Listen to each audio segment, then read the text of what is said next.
El golpe de Estado fue planeado por desesperación de los grupos de poder, ya que se les terminaba el 2022 y se venía el 2023, año de la revisión de los contratos ley. Hay que recordar que Fujimori hace 30 años regaló al Perú a precio de huevo roto, al ver que se mandó al archivo la demanda constitucional contra Pedro Castillo por traición a la patria. Como vieron que no prosperó la denuncia constitucional, optaron por el plan B, que consistía en pagarle $500,000 a cada congresista de los llamados los Niños de Acción Popular, para comprar sus votos para poder vacar a Pedro Castillo de mala manera. Luego de haberle pagado a cada congresista de los niños $500,000 y a otros congresistas indecisos, se llevó la reunión con María del Carmen Alba en representación de los niños y Dina Boluarte para explicarle que ella sería la próxima presidenta del Perú, porque iban a vacar a Pedro Castillo, a las buenas o a las malas, y para la vacancia ya estaba informada la fiscal de la nación, quien estaba de acuerdo que se le vaque al presidente de cualquier forma, sea a las buenas o sea a las malas. Por otro lado, Alberto Otárola se reunía con Vladimiro Montesinos en la base naval, quien se reunió posteriormente con los altos mandos de las Fuerzas Armadas, a quienes se les entregó a cada uno una mochila con $1,000,000 para que apoyen la vacancia contra Pedro Castillo.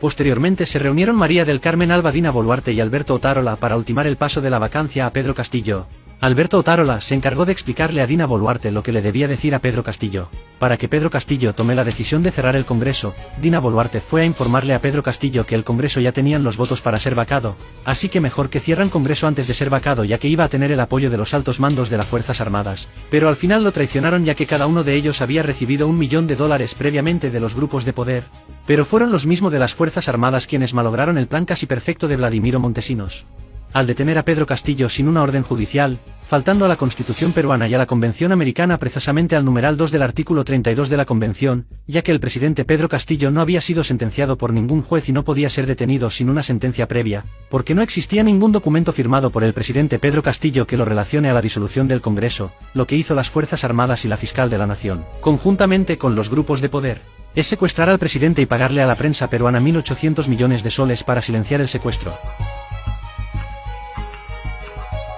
Pero lo más raro fue que cuando el presidente leía el papel entregado por una congresista temblaba. El informante nos explicó que un coronel de apellido Colchado le había enseñado una decapitación de una persona en manos de un asesino, que se trataría de uno de sus sobrinos y que si no hace bien las cosas y no cierra el Congreso terminaría vacado y le podría pasar eso mismo a sus hijos. Y una semana después el asesino alias Caracol, que habría contactado a los asesinos, fugó de la cárcel.